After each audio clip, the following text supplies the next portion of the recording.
अखिलेश यादव का समाजवादी विजय रथ, अब आप सीधे तस्वीरें देख रहे हैं, ये अखिलेश यादव का विजय रथ यहाँ से हमीरपुर के कुरारा से अब निकल रहा है और ये सीधे आपको वो हम तस्वीरें आपको दिखा रहे हैं जहाँ पर अखिलेश यादव इसी समाजवादी विजय रथ में सवार हैं और यहीं से हमीरपुर होते हुए अब जालौन की सीमा में अखिलेश यादव इंटर करेंगे और बुंदेलखंड की इस सरजमी से कहीं न कहीं अब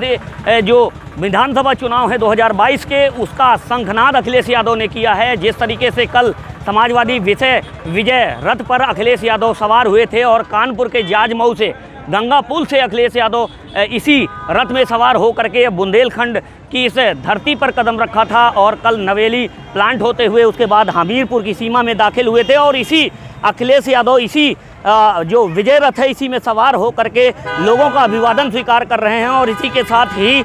एक संदेश देना चाहते हैं कि 2022 में आखिरकार किसकी सरकार बनेगी। जिस तरीके से 4.5 साल से ज़्यादा का वक्त भारतीय जनता पार्टी की योगी सरकार का बीत चुका है, लेकिन अभी तक किस तरीके के विकास काम हुए हैं, ऐसे में अखिलेश यादव उन सरकार की नाकामियों को गिनाने का काम कर रहे हैं और इसी के साथ ही अखिलेश यादव समाजवादी पार्टी की जो 2022 की रणनीति है उसको बताने का प्रयास कर रहे हैं। साथ ही साथ 2022 में किस तरीके का चुनाव होगा, किसके फेवर में आम जनता जाएगी, इसको लेकर के नब्ज टटोलने के लिए भी अखिलेश यादव कहीं ना कहीं बुंदेलखंड की इस धरती का जो है चुनाव किया है। अखिलेश यादव ने 2017 के विधानसभा चुनाव में भारतीय जनता पार्टी ने भारतीय जीत हासिल की थी और साफ तौर पर यह देखा गया कि बुंदेलखंड की सारी सीटों पर बीजेपी का कब्जा रहा, लेकिन अब इस बार भारतीय जनता पार्टी क्या दोबारा जो है सरकार बनाने में कामयाब रहेगी या फिर अखिलेश यादव की ये विजय जो रथ यात्रा है वो कहीं ना कहीं बीजेपी को शिकस्त देने में कामयाब होगी, ये एक बड़ा सवाल पैदा होता है। और इसी के साथ ही नब्ज टटोलने के लिए जो अखिलेश यादव यहाँ पर निकले हुए हैं, जो कार्यकर्ताओं का ये हुजूम है, ये बताने के लिए काफ़ी है कि इस बार कहीं ना कहीं जो विकास की जो बयार है कितनी उत्तर प्रदेश में बही है, ये आम लोगों की जो ये भीड़ है, जो कार्यकर्ताओं की भीड़ है, ये साफ तौर पर बताती है कि इस बार कहीं ऐसा ना हो कि जो बीजेपी सरकार है, जो उसकी नाकामियां रही हैं, उसका खामियाजा जो है बीजेपी को भुगतना पड़े, योगी सरकार को भुगतना पड़े और अखिलेश यादव एक बार फिर से 2017 के पहले का जो कार्यकाल रहा है, जो उनके कामकाज रहे हैं, उन्होंने कितना लोगों के हित में काम किया है, कहीं ऐसा ना हो उसका जो है खामियाजा वर्तमान की योगी सरकार को भुगतना पड़े और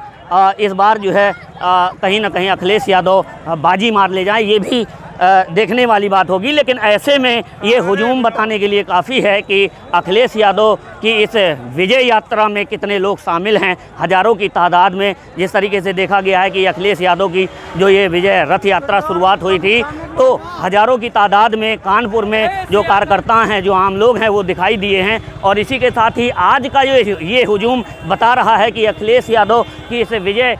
यात्रा में कितने लोग शामिल हैं और हज़ारों की तादाद में ये कार्यकर्ता और आम लोग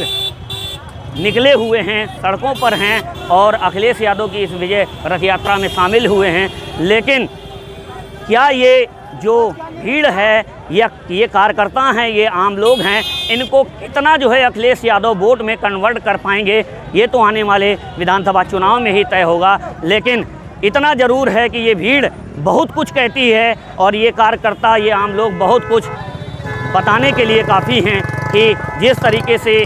उत्तर प्रदेश में कामकाज होने चाहिए, ख़ास तौर पर इस बुंदेलखंड के क्षेत्र में, बुंदेलखंड सबसे पिछड़ा क्षेत्र माना जाता है, यहाँ पर विकास की जिस तरीके से ज़रूरत थी, जिस कदर विकास होना चाहिए था, फ़िलहाल यहाँ पर ज़मीन पर दिखाई नहीं देता। अखिलेश यादव के तमाम वो मुद्दे हैं जो यहाँ के बुंदेलखंड के आम लोगों के मुद्दे हैं, वो चाहे अन्ना जानवर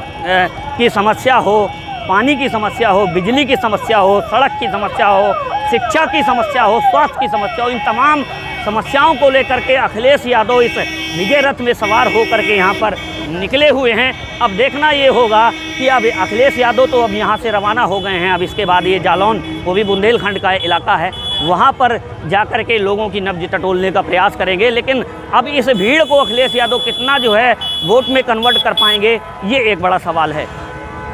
आप देखते रहिए, सवाल तो पूछेंगे।